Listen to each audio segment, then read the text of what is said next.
Hi everyone, welcome to our meeting. This is J. Mark Anuta, one of your associate financial planners here in International Marketing Group, the exclusive broker of Kaiser Healthcare. And guys, I'm also a licensed financial educator and also a Kaiser long-term healthcare plan holder. So without further ado, let's start with our Kaiser presentation.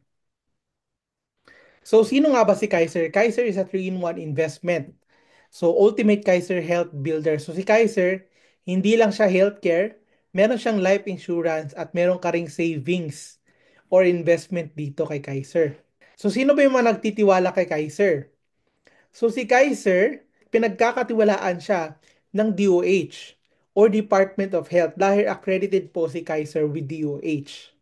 Number two, si Kaiser din po ay accredited or registered under the SEC or Securities and Exchange Commission dated June 8, 2004 with 160 million stock capital, no capital stock.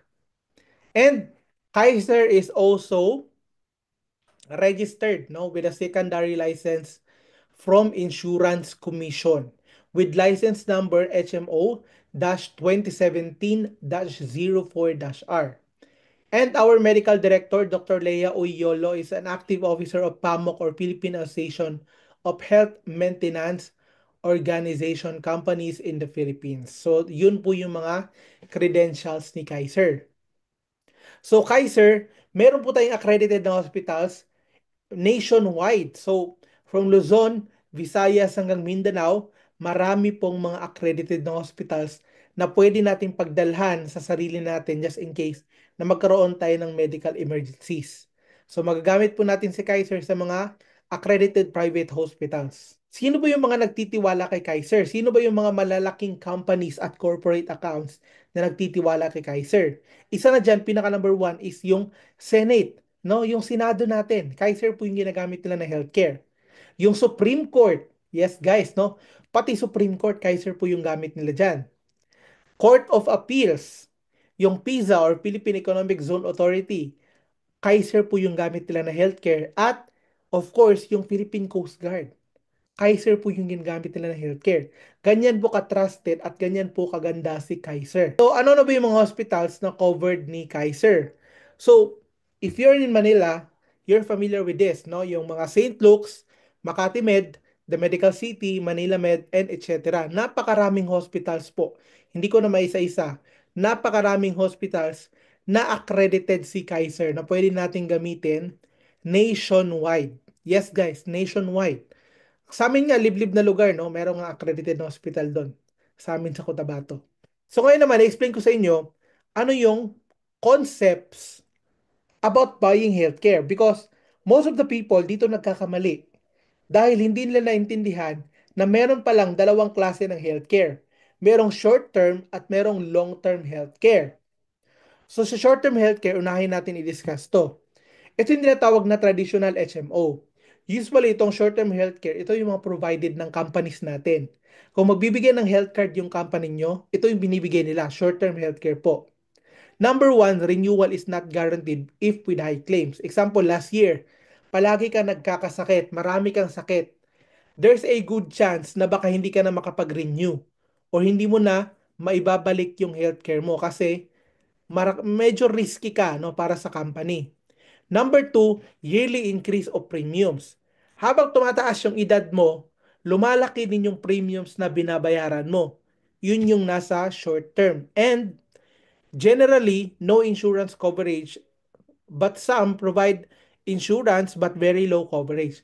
So most of the short-term healthcare, wala pong insurance or life insurance na kasama yan. Kung meron man, napakaliit lang. No accumulation of unused health fund. Pag yung health card mo hindi mo nagamit, yung pera na yun is, wala na yun, no? Wash out na. Hindi mo na makukuha yun. Number four, no returns of premiums for non-utilization. Ito naman, pag hindi mo nagamit yung health card mo, yung mga binayad mo is water na rin yun. Hindi mo na makukuha yun. Okay? Number six, sa short-term healthcare pa rin, covers only up to age 60. So pag more than 60 years old ka na, usually yung mga companies ng short-term healthcare, hindi po nagko-cover ng 60 and beyond. Bakit? Very risky ka na yung health mo, risky na para sa kanila. Number 7, pre-existing illness is not covered during the first year and lifetime permanent exclusions may be issued on the second year onwards. So, hindi covered yung pre-existing pero pagka second year, covered na siya. Number 8, not flexible, non-transferable benefit design. Yung short-term healthcare po, hindi po siya transferable. Kung ikaw yung nakaregister doon, ikaw lang talaga yung pwedeng gumamit yan. Number 9, reinstatement is limited only within 30 days of lapse policy. Within 30 days, dapat nakapag-renew ka na. Pag hindi ka nakapag-renew, is mataterminate yung account mo within 30 days. Number 10, continuous yearly payment terms. So, every year magbabayad ka until age 60. Pero later on, hindi ka na pwedeng mag-renew pag nag-60 plus ka na. Balik tayo sa long-term healthcare. Sa long-term healthcare naman, ito naman iba. Renewal is guaranteed. Regardless kung nagkasakit ka last year, next year is obligado talaga si Kaiser na tanggapin yung payment mo for renewal. Number 2, fixed premiums for 7 years. Kung 29,000 yung premium mo right now, pagka next year, 29,000 pa rin yan. Hindi magbabago yan. Kasi naka-fix yung premium mo. Okay? Hindi siya tumataas. No? Kahit tumaas yung edad mo, hindi siya tataas. Okay? Fix siya. Number 3, with four-way insurance coverage up to the long-term healthcare plan. So number 1, term life. Meron kang life insurance. Letter B, accidental death and dismemberment. Just in case kinuha tayo ni Lord or maputulan tayo ng kamay, paa, just in case lang, no? So, knock on wood. So, meron tayong makukuha pera. Letter C, waiver of installment due to death. What if kinuha tayo ni Lord, 2 years pa lang nababayaran? Don't worry because if fully paid na ni Kaiser yung plan mo. So you don't worry about anything. Ganon din pag na-disable tayo, no? Pag disability naman, ganon din. 2 years lang nabayaran mo, yung 5 years, if fully paid na ni Kaiser yan. Okay? So ganon siya kaganda. So number 4, all unused health fund accumulates with interest. Pag hindi mo naman nagagamit yung Kaiser mo, yung mga hindi mo nagamit na funds will accumulate with interest. Tumutubo po yung pera mo dito. And number 5, with return of premiums up to 85% contract price for non-utilization during the paying period. So kung hindi mo naman nagagamit yung Kaiser mo kasi meron kang short term or sabi mo you're very healthy, hindi ka naman nagkakasakit, so 85% ng mga nahulog mo is ibabalik lang din ni Kaiser sa'yo. Ganun siya kaganda guys. Ano pa? Si Kaiser covers beyond age 60 with long-term healthcare yields. Kahit lumagpas ka ng 60, covered ka pa rin ng healthcare dito. Bakit? As long as tapos ka na sa paying period mo, covered ka pa rin ng healthcare. Number 7, pre-existing is not covered during the accumulation period in the first 7 years. After 7th year, wala na pong exclusion yan. Lahat covered na po. Number 8, flexible, transferable, upgradable, and may be related benefit design. Ganun po kaganda si Kaiser. Bakit? Just in case kunin Lord ng maaga, yung plan natin will be transferred to the primary beneficiary. So, transferable po siya, hindi siya mawawala. Okay? Number 9, reinstatement within 2 years of lapse policy. Di ba kanina short-term 30 days lang yung reinstatement? Dito sa Kaiser, kahit 2 years ka pa, within 2 years ka mag-reinstate, pwedeng pwede. Just in case na magkaroon ka ng financial problem or mag-struggle ka, then you have 2 years, no? To recover and then pwede kang mag-reinstate within 2 years. And number 10, 7 years of spot cash payment option. So, pwede mong bayaran yung buong 7 years, discounted ka ng 21 months or almost 2 years yung discount mo. Eto guys, explain ko lang sa inyo ha. Because most of the people dito nagkakamali. Because most of the people walang clear, walang solid plan on how to build their finances. No? Yung iba, atake lang ng atake, kaya nagkakamali.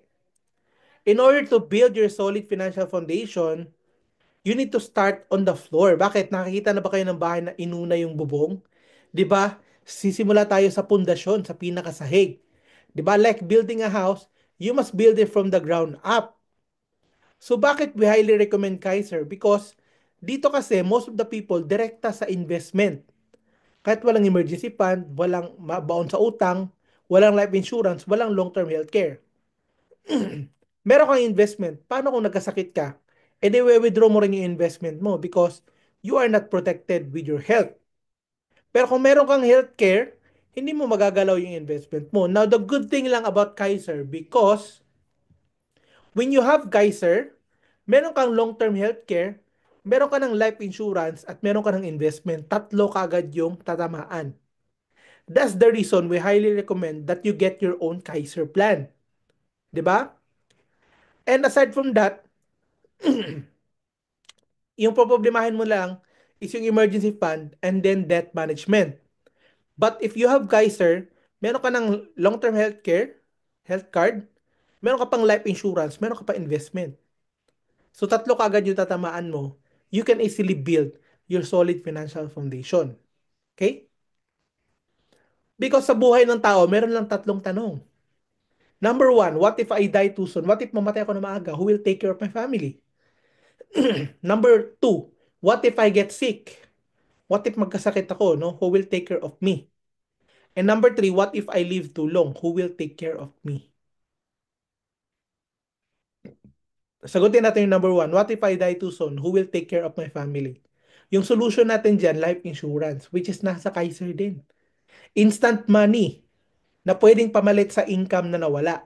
Kung ikaw yung breadwinner, then the life insurance money will replace your income.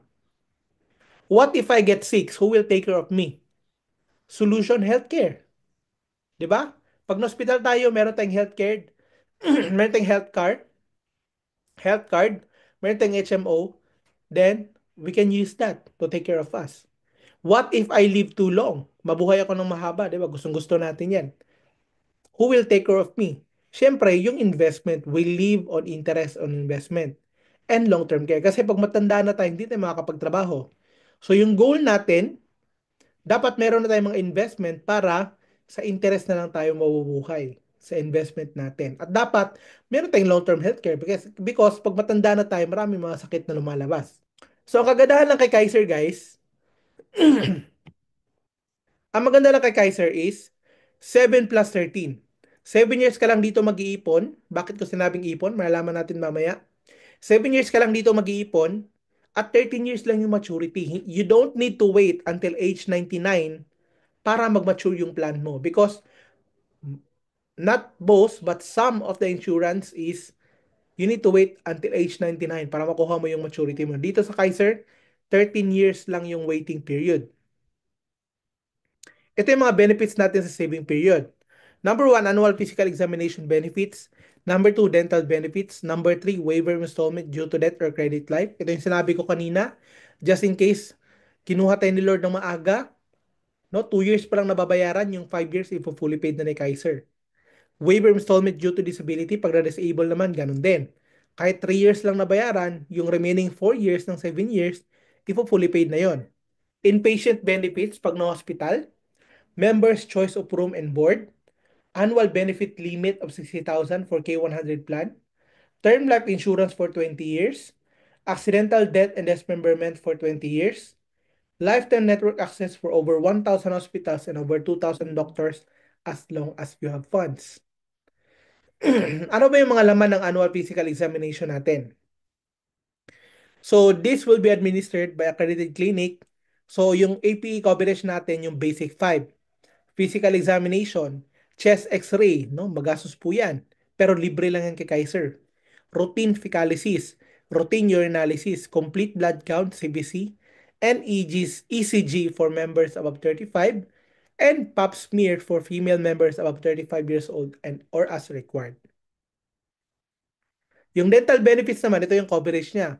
Unlimited dental check-ups, unlimited simple tooth extraction, once a year free dental prophylaxis or cleaning, recementation of jacket crowns, inlays or onlays, minor adjustment of dentures o yung mga pustiso natin. How about basic health benefits? So sa basic health benefits naman, ito naman yung mga accredited physician's fee, specialist fee, surgeon's fee, or anesthesiologist fee. Operating room, hospital intensive care, members choice of room and board up to 1,000 per day.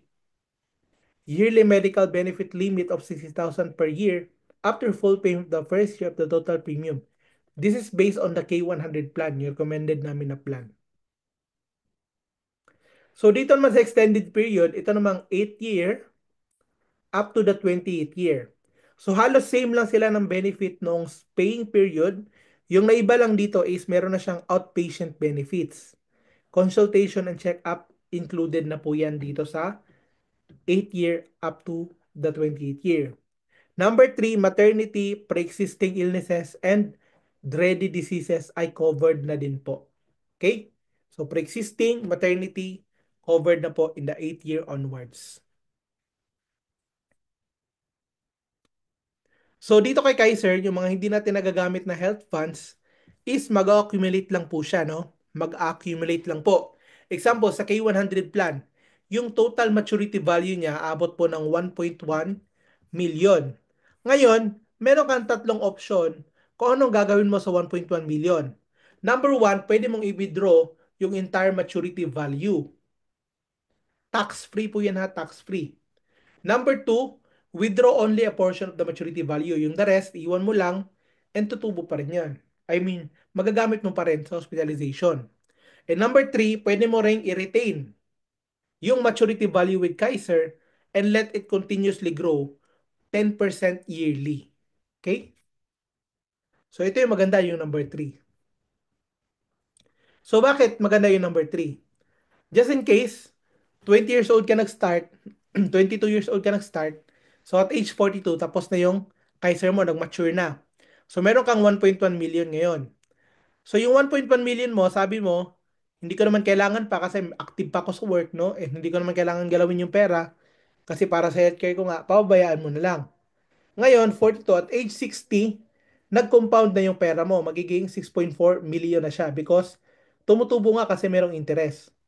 And sabi mo, at age 60, hindi pa naman ako, kaka-retire ko lang, meron pa akong pera galing sa company ko, retirement fund or retirement fee. So, hindi ko muna gagalawin yung Kaiser ko.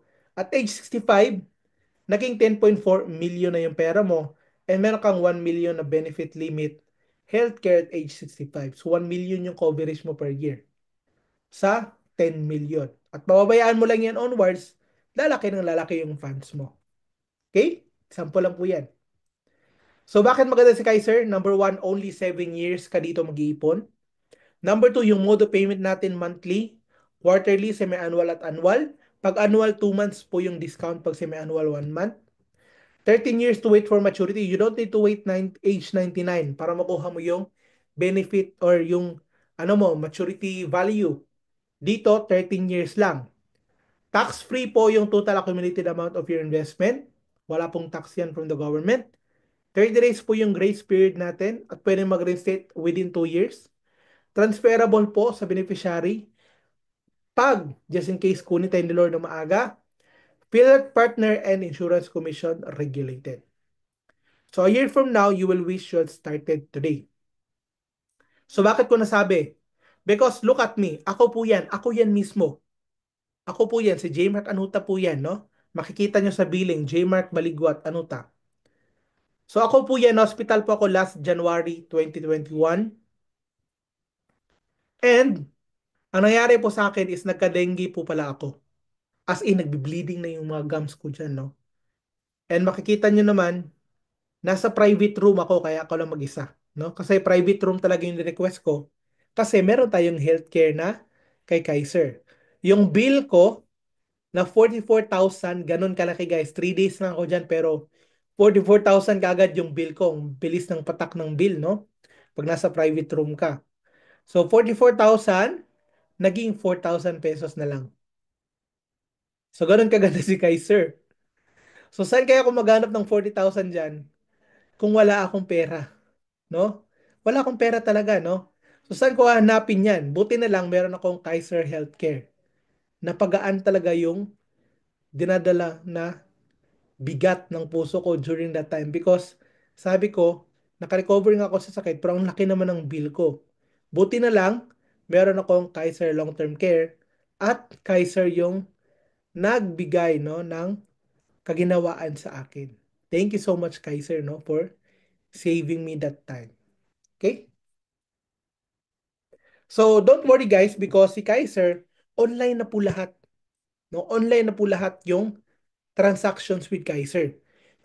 Pwede ka mag-open ng OPMS mo Online Policy Management Systems. You can download your current bill, view your payment history, view your starter guide, and etc. Napakarami pong pwedeng gawin kay Kaiser because online na po lahat. In fact, nung na-admit ako, wala akong bit-bit na papel because online na lahat.